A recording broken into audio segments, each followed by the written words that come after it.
This is an editorial. I'm uncertain if it was ever printed in the press, which is a Christchurch newspaper, but it demonstrates what the experts in the health department believed. So here's the close-up. The Commission, supported by a great mass of experimental evidence and expert opinion, came to the reasonable conclusion that the fluoride in drinking water, whether naturally occurring or added, was a nutrient rather than a medicine. It could be compared with the vitamins A and D compulsorily added to margarine in Britain, or with the B group of vitamins compulsorily added to bread in some parts of the US. Well, now this is a really thorough piece of work for its time, authored by the very famous Dr. Joseph Mueller, discoverer of stannous fluoride, the ingredient in Crest toothpaste. You've probably seen the slogan, "Look Ma, no cavities." And this chapter is authored solely by Mueller, and he writes, "Only 5 to 8 years ago, scientists believed that fluorine was deposited solely in the hard tissues of the body, little or none in soft tissues.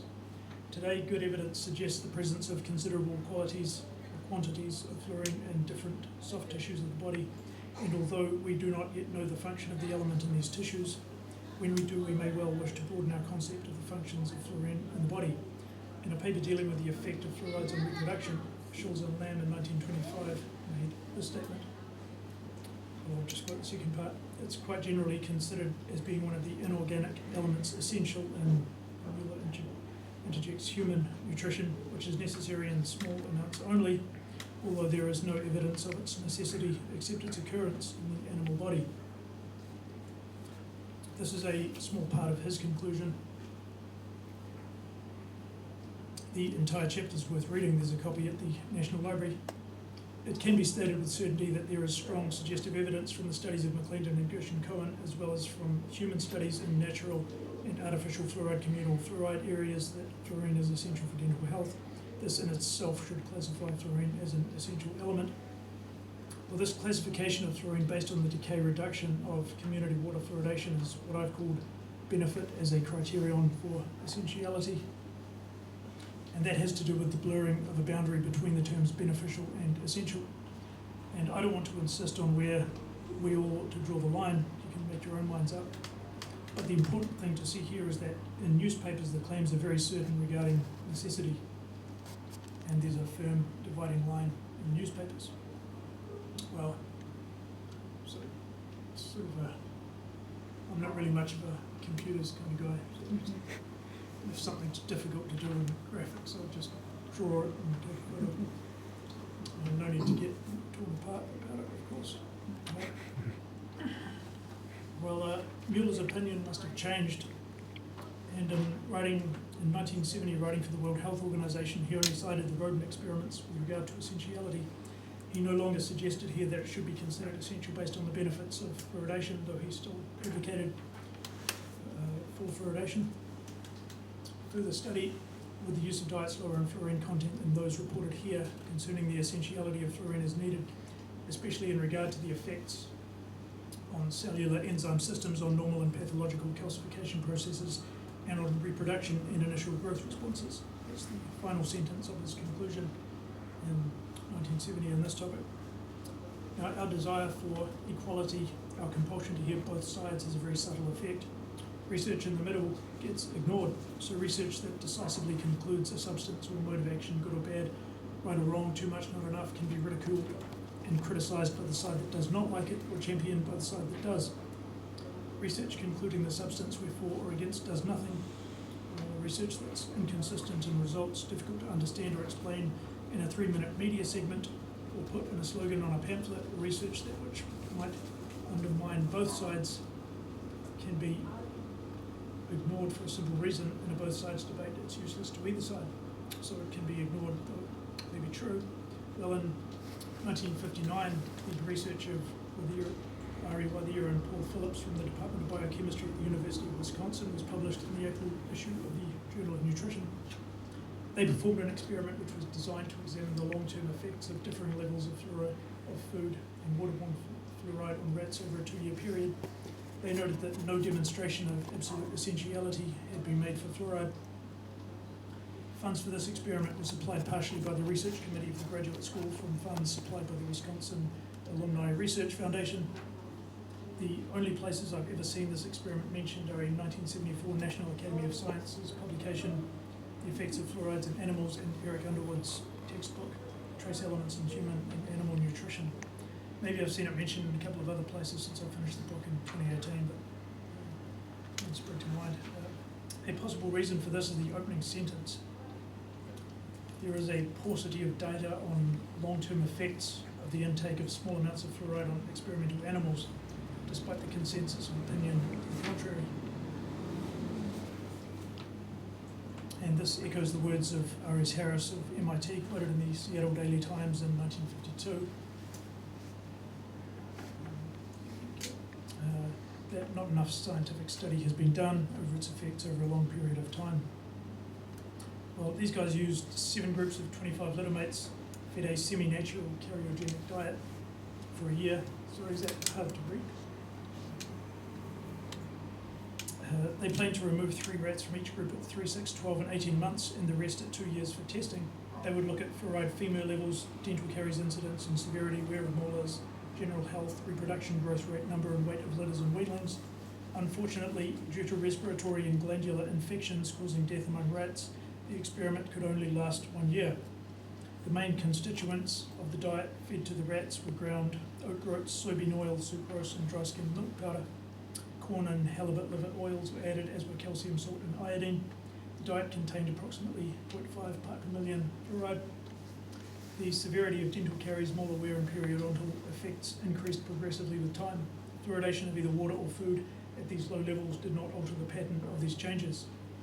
No significant protective effect against dental caries was observed from any of these fluoride levels studied.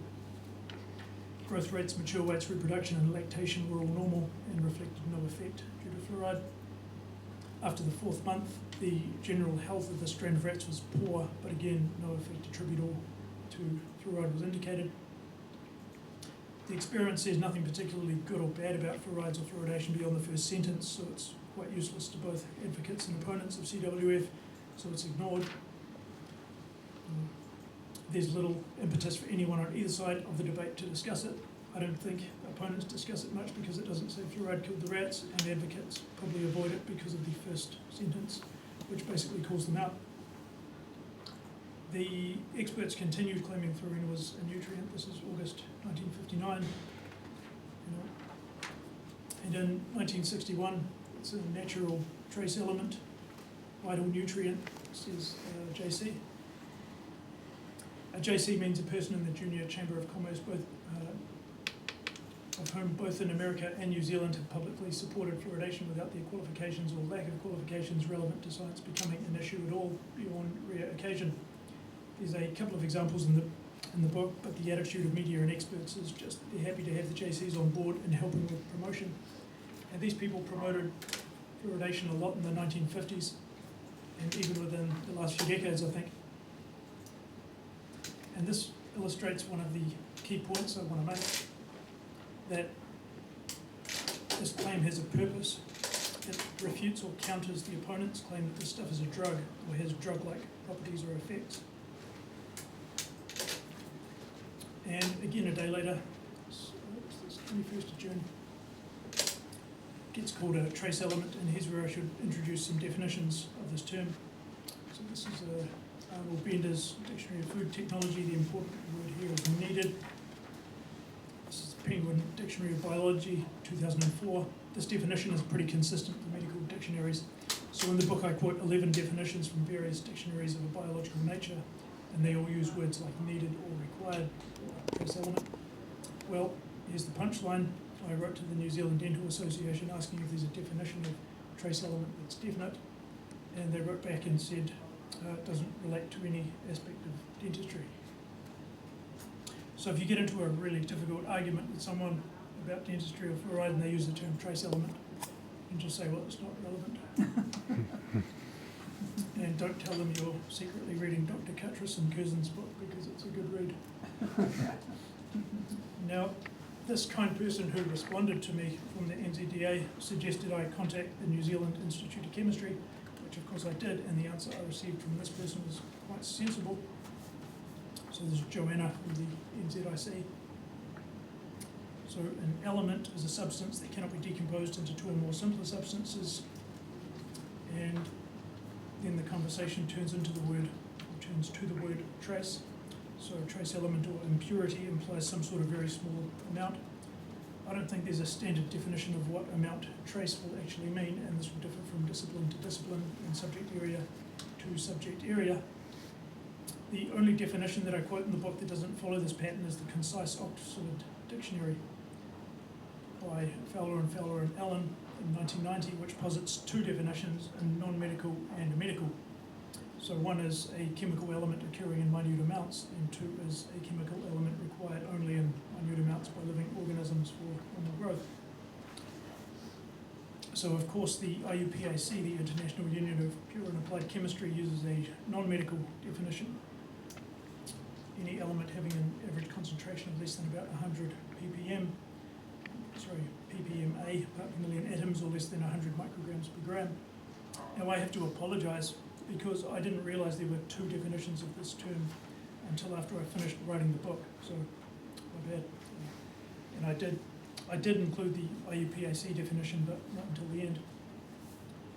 So you can see the experiments of the late 1950s had little effect on the attitudes here in NZ, or at least on the public communication. And this is kind of bizarre seeing them in National Academy of Science documents and World Health Organization documents and so on. Now this gentleman is from Harvard, and he says lack of fluoride is far more detrimental than too much sugar. Failure to fluoridate public water supplies was an infringement of human rights. And this is in another claim of deficiency. The sentence reads, it cannot be provided as efficiently or as safely by any other means as it can be by minute additions to water supplies. This is a letter from a layperson suggesting CWF should be compulsory because it prevents dental decay occurring as a result of a dietary deficiency. And this one likens fluorine to iodine.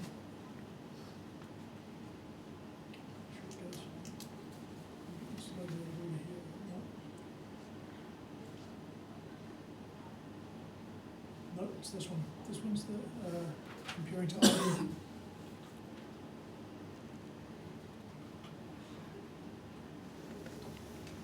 And this is a paediatrician from Christchurch congratulating Waimairi on correcting the deficiency of the water supply, that the water is deficient.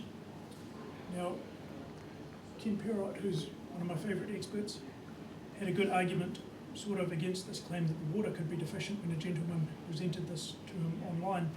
And I think the gentleman was responding to a prior claim.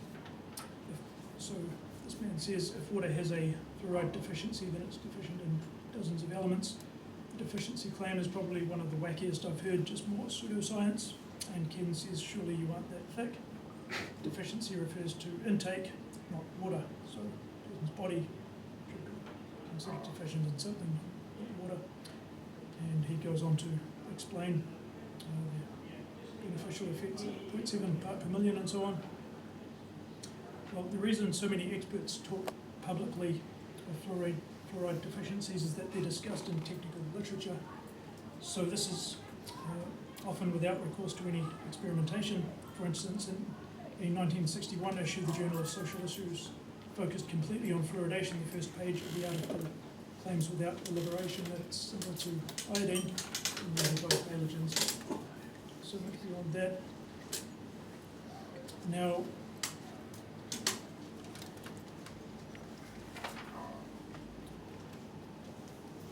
consider this one with regard to Ken Perrott's claim that deficiency refers to intake, not water.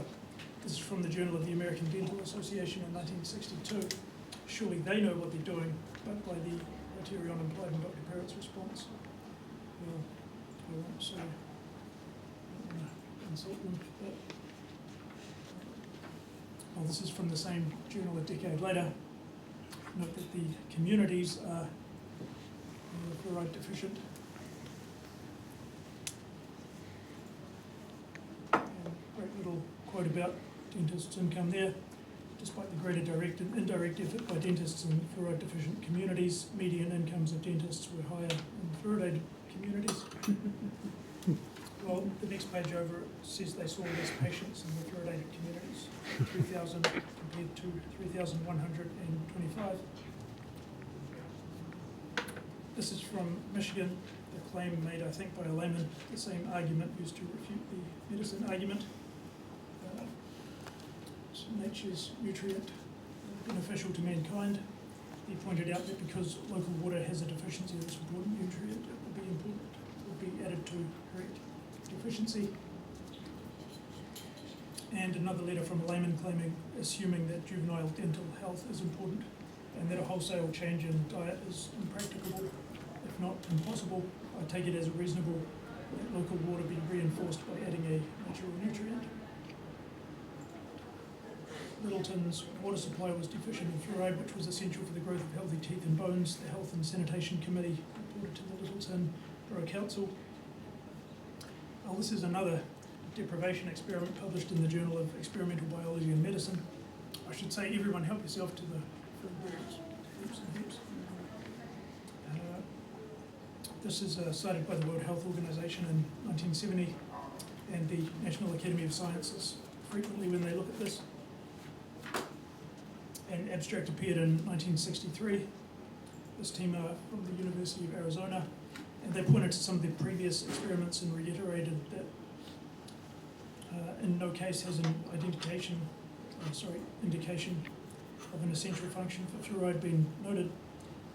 Then they mentioned McClendon's 1953 work as exception to this.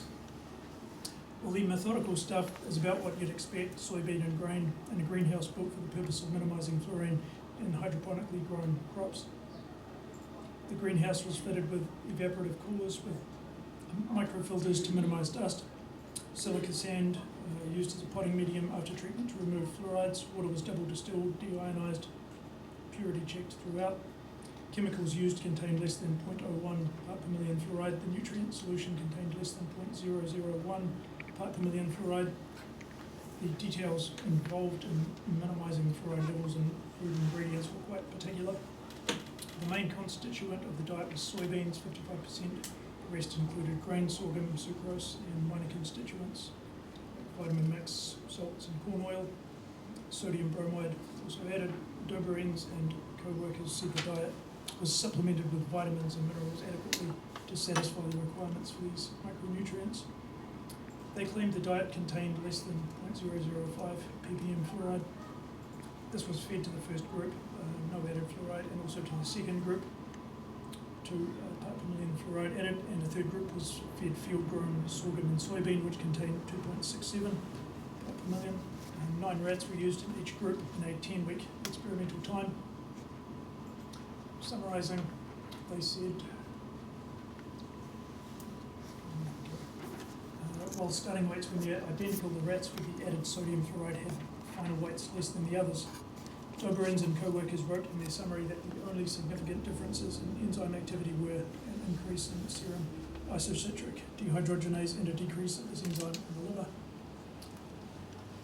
And this is just to show you, this one is cited by the experts because the conclusion and summary I don't think say anything about essentiality of fluorine directly. It's sort of implied in the experiment that it's non-essential. This is chapter 6 of the 1970 World Health Organization monograph. This biochemist has, I think, an Indian name, but he worked under Dr. Wallace Armstrong at the University of Minneapolis in Minnesota. His PhD thanks and acknowledges Dr. Armstrong. And this is the 1971 National Academy of Science citing the same experiment regarding essentiality. This is the 1964 Taupo Times using a government publication to say fluoridation is correcting a trace element deficiency. And a couple of weeks later, the same newspaper had a response from Dr. Bruce Rice at the World Health Organization. I believe Dr. Rice was from New Zealand originally. He says fluoride is an essential nutrient. This is 1965, making up for a dietary deficiency. And this one is suggestive of deficiency, but there's a little ambiguity. Roberol Post, 1965, saying it's a normal nutrient required for the human body, not a drug. And the medical officer of health says the findings of the 1957 Commission of Inquiry have not been refuted. This is Dr. Friedrich Steer from Harvard I have a little about him in the book, a really good little argument in the Journal of the ABA that I've never seen discussed in anyone else's work. He's been discussed in a lot of other work opposing fluoridation, so I don't spend all that much time on him. But this New Zealand article is possibly a good introduction to an experiment he was probably involved in. Well, his name didn't appear, but he definitely talked about this claim in public. This is osteoporosis and fluoride deficiency, published in the Journal of Postgraduate Medicine in 1967. Now, I did not discover the study until mid-2018 when I had nearly finished writing the first draft of this book. Had I found it earlier, I would have included it earlier.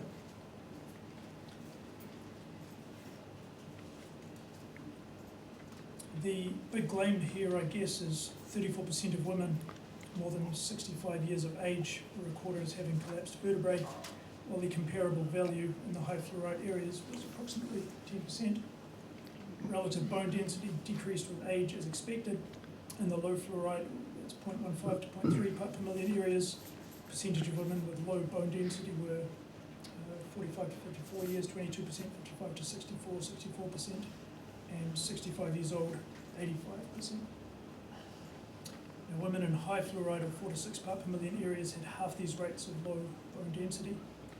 There were larger differences in the percentage of women with collapsed vertebrae, which Mayer and Hegsted called a more objective measure of osteoporosis and evaluation of bone density. And they claimed that calcification of the aorta was between 2 and 3 times prevalent in the low fluoride areas. They picked small towns and farming areas of North Dakota. They obtained over 1,000 x-rays from adults over 45 years of age. Medical and dietary histories were obtained. Limited data were obtained on the consumption of milk and cheese, but no differences were found between those who claimed to eat or not eat these two foods. They did suggest the disease was caused by a calcium deficiency, as calcium resorption was in their eyes compromised. The subjects must be in a negative calcium balance. This means the bone is losing more mass than it's forming. It's typical among the elderly. Certain limitations of the study are evident. The subjects were not a random sample of the population. The dietary information was inadequate, and the evaluation of bone density was subjective. Other important differences in these populations may also bear on the problem. Until such differences have more experimental support, however, it seems reasonable to conclude that fluoride deficiency is an important etiologic factor in the development of osteoporosis. Well, these limitations may explain why I did not find the study until I had almost finished writing the book. I had not seen it mentioned in any of the research I had looked through regarding an essential or nutritional role, though perhaps it had been mentioned in sections on bone that I, in my inclusive approach, did not investigate. Mayer and Hegsted discussed two other researchers who had looked into calcium retention and deficiency and pointed to the temporary nature of calcium retention in treatments. The study that found increased retention found little radiographic evidence of bone remineralization.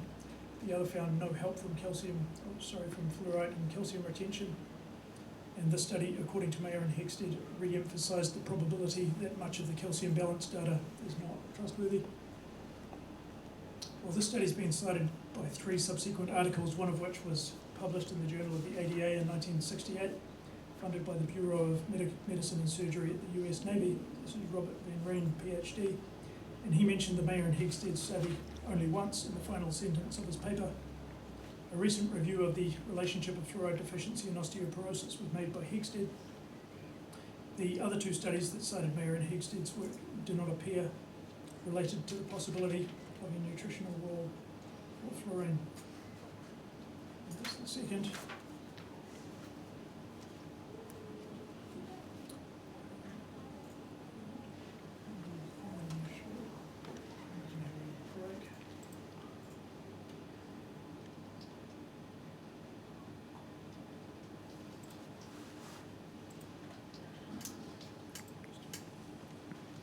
Well, in chapter 6.1, I suggest as a gentle hypothesis that because the essentiality of fluorine has been exaggerated, so has the benefit. By that I mean the big statistical reductions in decay. So back in the 1950s, the experts were often claiming reductions of about 2/3 of decay and that sort of thing. Well, back in 2013, Felicity Dumble of the DHB, I think, Waikato said there was a 10% reduction in decay using fluoridated water. I assume she means at least 10%. And I'm not really a statistics kind of maths-oriented kind of man, so I suggest this in a reasonably gentle manner. So you can see here, this is one of these guys from the American Waterworks Association. We're talking about 50 to 65% reduction in caries prevalence. Well, this is from the Journal of the American Dental Association in 1972, and it looks at fluoridation's impact on dentists' wages. It's the one I showed you before, hours of work and so on. Despite their less intensive effort, dentists in fluoridated communities earn somewhat larger gross and especially net incomes in 1965, even with a degree of specialisation, effort and so on held constant. No explanation emerged for the income differential. Apparently fluoridation does not, in the short run, decidedly affect the dentist's incomes, fees and the nature of treatment to any significant degree. The unmet need for dental care continues to be enormous in spite of fluoridation, though it does appear to help extend the existing pool of dental manpower to cover a substantially larger population. So you can prevent 2/3 of tooth decay, and there's no impact on dental manpower. So I thought, well, that looks like a little exaggeration. I'll shut up for a while now and have something to eat, and you can come and talk if you guys want, or I think I need to take a little 5-minute break or something because I'm getting a little hoarse. So,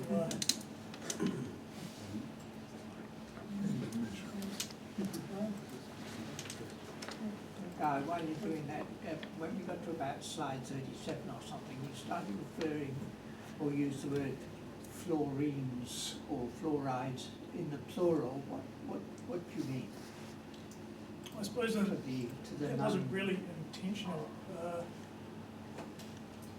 but fluorides in the plural would mean a whole different pile of them, sodium fluoride and calcium fluoride and potassium fluoride and different varieties.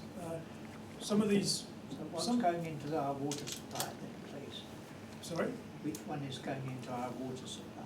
It depends where you go. So in the, I think 1965 in Auckland, one of the newspapers reported it was calcium fluoride imported from Britain. I'm sorry, I don't have that picture with me. But I haven't investigated that too much, but it changes depending on where you go. So often they use, like these guys from the Fluoride Action Network have studied this a lot, I think, and there's big arguments about what's used. The Journal of the American Dental Association has a 2005 document which they say various byproducts.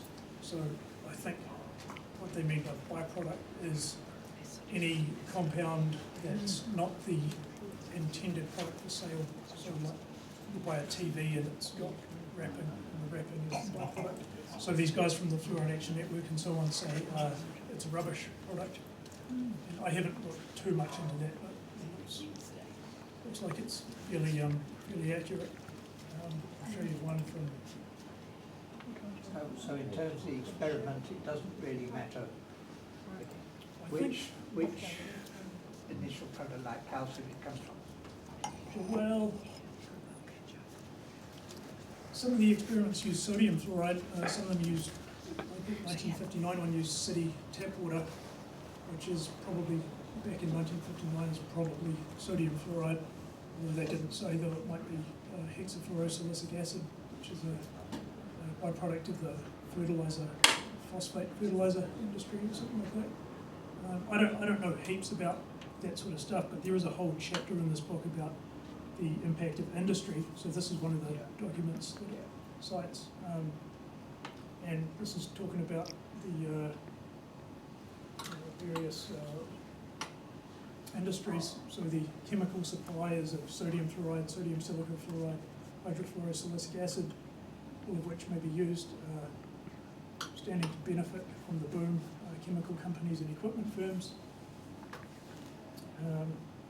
So all these guys like General Chemical, Harshal Chemical, Bloxham Chemical, American Agricultural Chemical, Aluminium Company of America, Davidson Chemical, and so on. These guys sell manner of various slurries and sludges, and it does go through a kind of a purification removal process, but like I say, I don't know too much about that.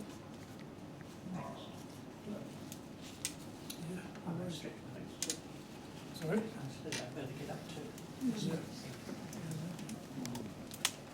Well, thank you all for listening. I can see I've prepared way too much and I could go on for about 3 or 4 hours. I don't think my voice will.